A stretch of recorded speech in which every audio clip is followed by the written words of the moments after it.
مقرر کیا وہ فوت ہو گئے. پہلے امیر معاویہ زندہ تھے, امام حسن فوت ہو گئے. نہیں کیوں؟ مروج الذہب میں موجود ہے. مروج الذہب ایک آپ اٹھائے پھرتے ہیں. نہیں ہاں نہیں دیکھیں بات اتنی ہے کہ جو حضرت شاہ صاحب نے یہ ارشاد فرمایا حدیث پیش کی ابھی بخاری شریف کی, اس میں تعین موجود ہے کہ حضرت معاویہ رضی اللہ تعالیٰ عنہ مسلمان ہیں جی, اور ان کے درمیان حضرت امام حسن نے صلح کرائی, اور جو حدیث حضرت نے پیش فرمائی اس میں تعین نہیں, فیہ باغیہ مطلقہ لفظ یہ مطلقاً مذکور ہے, اس میں تعین نہیں. بعد میں کیا ہو رہا ہے اسے ثابت نہیں. دو منٹ ایک منٹ جب فیہ باغیہ فرمایا گیا ہے تو یہ کس نے فرمایا فیہ باغیہ؟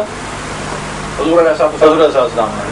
تو پھر وہ تمام لوگ باغی قرار پائیں گے جو حضرت عثمان غنی رضی اللہ عنہ کے خلاف کی بغاوت کی, اور جہاں جہاں وہ رہے جنہیں حضرت حیدر قرار نے اگر ان کے ساتھ رہے تو حضرت نے باغیوں کو بنا دی. لیکن اس حدیث میں جواب نہیں آ رہا. اس کا جو میں نے عرض کی اس کا میں نے جواب دے دیا. آپ نے نامسموع کیا ہے جناب والا, اور نہ ہی غور فرمایا ہے. میری بات سنیں, آپ ان 6 آدمیوں کے لیے حق بات قبول نہیں کر رہے. نہیں کیا ادھر قبول کر لی؟ اگر قبول کر لی شاید مریدی میں فرق آ جائے گا, 4 پیسے نہیں ملیں گے. اور خدا کے بندے, میں نے آپ کے سامنے حدیث رسول اللہ پیش کی ہے, اس کا میں نے یہ جواب دیا ہے کہ اگر اس کا جو مطلب آپ نے سنیے میرے بھائی بات سن لو, یہ بات جو آپ کہہ رہے ہیں نا آپ اور آپ کے والد نے جو کچھ سمجھا ہے یہ امام حسن بن علی نے کیوں نہیں سمجھا؟ اس بات کا آپ نے مجھے جواب کیوں نہیں دیا؟ میں اسی بات آپ اسے جنمی کہہ رہے ہیں, حسن بن علی ان کی بیعت کر رہے ہیں, ثبوت ہم دے رہے ہیں جی. تو پھر آپ زیادہ سمجھے دین کو یا حسن بن علی زیادہ سمجھے جو امام وقت ہیں؟ میں اسی آپ پر نہیں حضرت, ذرا اس پر دوبارہ غور بھی کرنا, اور پھر جا کر آپ نے قبر والد صاحب قبر میں چلا کر کے ان سے اس کا مفہوم ضرور پوچھنا, ایمانداری کی بات اس کا ضرور مفہوم پوچھنا. یار جو بات حسن بن علی کی سمجھ میں نہیں آئی وہ ان کی سمجھ میں کیسے آئی؟ کیا دیتے ان کے پاس اگر جواب نہیں تو وہ نہیں دیں گے. اس بات کا جواب نہیں ہے.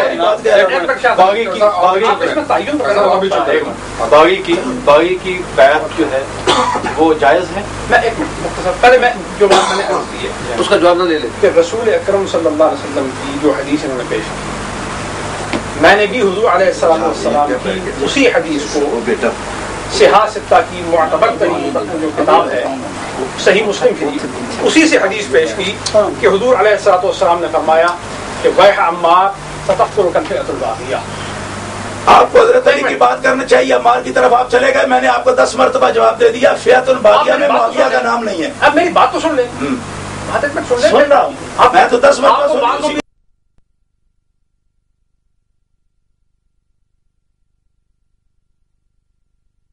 فتح کر دیتے ہیں اس کا جواب دیتے نہیں. اچھا, اور پھر آپ کہتے ہیں آپ میری بات سن لو.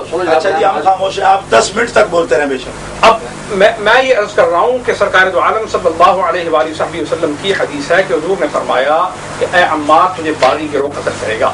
ٹھیک ہے, آپ اگر سیاستہ سے حدیث پیش کر رہے ہیں تو میں بھی صحیح مسلم سے سیاستہ بخاری سے پیش کر رہا ہوں. ٹھیک ہے, آپ بخاری سے پیش کریں, اور فقہ ہے بالکل ٹھیک ہے. اب حضرت ام سلمہ رضی اللہ تعالی عنہا ہماری اور آپ کی ماں باپ, وہ روایت کرتی ہے کہ حضور نے فرمایا لعمار تقتلک الفئۃ الباغیہ, کہ تجھے باغی گروہ قتل کرے گا. ٹھیک ہے نا. اب حضرت عمار جنگ صفین میں حضرت علی کے گروہ میں تھے, اور جناب امیر معاویہ کے گروہ نے ان کو قتل کیا. آیا اس حدیث کی روشنی میں عمار بن یاسر کے جو قاتل ہیں کیا وہ باغی ہیں یا نہیں؟ میرا یہ سوال ہے. سرکار دو عالم صلی اللہ, اب میں جواب دے سکتا ہوں. سرکار دو عالم صلی اللہ علیہ وسلم کی میں نے حدیث آپ کے سامنے پیش کی ہے. سمعت النبی صلی اللہ علیہ وسلم علی المنبر والحسن الى جنبه ينظر الى الناس مرة واليه مرة ويقول ابني هذا سيد ولعل الله ان يصلح به بين فئتين من المسلمين. نبی اقدس صلی اللہ تعالی علیہ وسلم نے حضرت امام حسن کو بن علی کو اپنے ساتھ اپنے ممبر پہ بٹھایا. ایک مرتبہ لوگوں کو دیکھتے تھے, ایک مرتبہ اپنے حسن کی طرف دیکھتے تھے, اور پھر ہاتھ رکھ کے ان کے کاندھے پہ فرمایا یہ میرا بیٹا میری پوری امت کا سردار ہے, اور جب میری امت کے درمیان اختلافات کے ساتھ خون کی ندیاں بہہ جائیں گی اس کے باوجود وہ مسلمان ہوں گے, اور یہ میرا بیٹا ان کے درمیان صلح کرائے گا. اب بتاؤ, اگر امیر معاویہ باغی تھا, بیٹے نے صلح کرائی, باغی کو کس طرح خلافت دے دی؟ ایک. اب دوسرا حوالہ آپ تو آپ رہ گئے. الفضل ما شاہدت بہل اعداء، فضیلت وہ ہوتی ہے کہ جسے دشمن بھی تسلیم کرے۔ شاہ جی ذرا آنکھیں کھول کر یہ رجال کشی میں آپ کے سامنے پیش کر رہا ہوں، صرف ایک حوالہ سن لو، اس کو تو دشمن نے بھی چیلنج نہیں کیا، آپ کس طرح کر سکتے؟ جو معاویہ کو کافر مانتے ہیں شیعہ، انہوں نے بھی اس حقیقت کو تسلیم کر لیا، آپ درمیان میں کس طرح لٹکے ہوئے؟ سنیے فرمایا قال یا حسن قم فبایع فقام فبایع ثم قال للحسین قم فبایع فقام فبایع ثم قال قم یا قیس فبایع فالتفت الى الحسین ينظر ما یامرہ فقال یا قیس انہ امامی یعنی الحسن علیہ السلام۔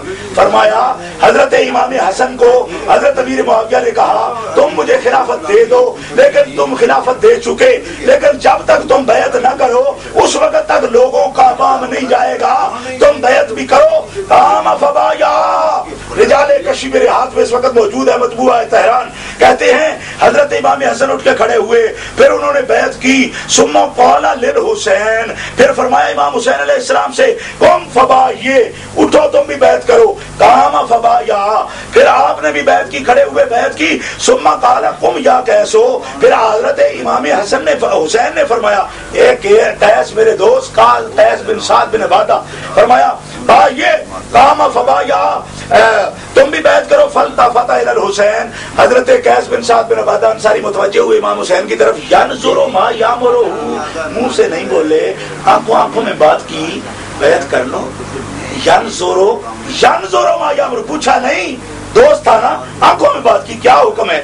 تو لفظ امام حسین کے میں قربان جاؤں، حسین ہو علی کا بیٹا، پھر یہی بات کر سکتا ہے۔ فرمایا انہو امامی، قیس تو مجھ سے کیا پوچھتا ہے؟ حسن میرا نرا بڑا بھائی نہیں ہے، وہ میرا امام بھی ہے، اور جب میرا امام اسے خلافت دے چکا، بیعت کر چکا، میں ویسے پیچھے کیسے رہ سکتا ہوں؟ شاہ جی کچھ غلطی ہوئی ہے آپ سے، امام حسین جس کی بیعت کرے آپ اس کو باغی اور جہنمی کہیں تو بیعت کرنے والا کیسے جنتی ہو سکتا ہے؟ آپ اسے باغی اور جہنمی کہیں، امام حسن اسے خلافت دے اور اس کی بیعت کریں تو باغی اور جہنمی کی بیعت کرنے والا کس طرح مسلمان ہو سکتا ہے؟ اس کا جواب آپ کے ذمہ ہے صاحب، چاہے 10 منٹ میں جواب دیا۔ اب مختصر میں یہ عرض کر رہا ہوں کہ جو حدیث میں نے پیش کی، پھر وہی رٹا جو آپ نے حدیث بیان کی ہے اس کا مطلب امام حسن کا بتائیے۔ میں آپ کو آپ ایک بات پر جمع ہوئے، اسی کی روشنی میں یہ پوچھتا ہوں کہ یہ حدیث صحیح ہے یا غلط؟ کون سی؟ تقتل فئۃ الباغیہ، اس سے امیر معاویہ مراد نہیں ہے۔ کون مراد ہے؟ وہ گروہ، اس سے وہی گروہ مراد ہے جنہوں نے شرارت کی، دونوں طرف شرارتی گروہ تھے، وہی اس سے مراد ہے۔ نہ حضرت علی پر حرف آئے گا نہ امیر معاویہ پر آئے گا۔ میں اس پہ اور اگر آپ کہیں گے تو ان کی بیعت کرنے والے بھی پھر وہی ہوں گے۔ میں اس پہ فیصلہ کرتا ہوں، کیا آپ مجھے لکھ کے دینے کے لیے تیار ہیں کہ اس سے مراد امیر معاویہ کا گروہ نہیں؟ میں اللہ کی قسم اٹھا کر کہتا ہوں کہ اس سے مراد امیر معاویہ نہیں ہے، لکھ دیں، امیر معاویہ نہیں ہے، مجھے لکھ دیجئے کہ اس سے مراد امیر معاویہ کا گروہ نہیں ہے۔ میں لکھتا ہوں حضرت امیر معاویہ نہیں ہے، اور آپ کے گروہ میں اگر کوئی باغی یا خارجی لوگ تھے جنہوں نے یہ اقدام کیا تو ایسے ہی خارجی لوگ حضرت علی کے ساتھ تھے جنہوں نے حضرت عثمان کو بھی قتل کیا۔ آپ صرف اتنا لکھ دیجیے، یہ سب بات کوئی باس والی نہیں ہے، بڑی صاف ستھری ہے، صاف ستھری بات ہے۔ آپ حضرت صرف 6 آدمیوں کے لیے اڑے ہوئے ہیں اور کوئی بات ہی نہیں۔ مجھے رب کعبہ کی قسم ہے شاہ جی، انصاف کی بات ہوتی، میں سید ہوں، کاظمی سید ہوں، میں امام موسیٰ کاظم کی اولاد سے ہوں۔ آپ نے پاس بیٹھ کر مجھے گالیاں دلوائی، میری ماں کو آپ نے وہاں گالیاں دلوائی، واللہ العظیم مجھے بڑا دکھ ہوا، میں نہیں سمجھتا تھا کہ آپ اس حد تک گر گئے ہیں۔ میری بات سمجھ لیں، آپ کی موجودگی میں صدارت میں میری ماں کا نام لیا گیا، واللہ العظیم وہ مراسل کا بچہ ہے جس نے یہ بکواس کیے ہیں، اور اس کے باپ کا اس کی ماں کے ساتھ نکاح بھی نہیں ہوا تھا ابھی کہ 8 ماہ کی حملہ نے وہ جنا ہے، وہ کتا جس سے آپ نے میری ماں کو گالیاں بکوائی، ایک سیدہ اور ولیہ کو گالیاں آپ نے دلوائی میری ماں کو، اور اس کتے سے آپ نے تقریر کروائی جو ایک مراسل کا بیٹا ہے، مراسل کا بیٹا۔